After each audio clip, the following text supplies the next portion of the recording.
halda hər hansı bir işlə təmin olarsa, o daha yaxşı olur.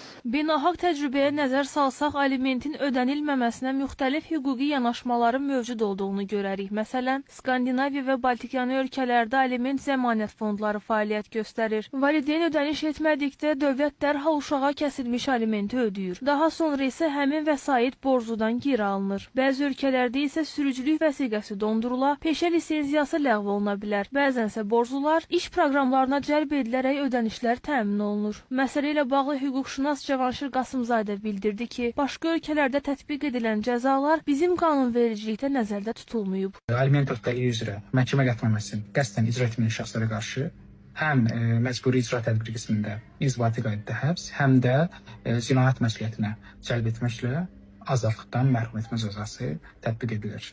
Alternativ tədbirlər digər dünya ölkələrində tətbiq olunur.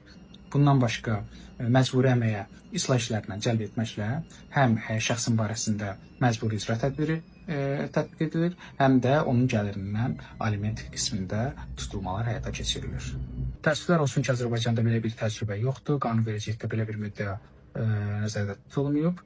Lakin şəxslər sosial müavinətdən yararlana bilərlər. Bəs alternativ mexanizmlərin Azərbaycanda tətbiqi mümkündürmü? Bu istiqamətdə aliment fondunun yaradılması və məcburi əməyə cəlb olunma ilə bağlı da müəyyən addımlar atıla bilər. Məncə burada həbsdən daha çox bu addımların atılması önəmlidir. Çünki həbs etməklə o alimentin geri alınması deyə bir imkan yaranmır.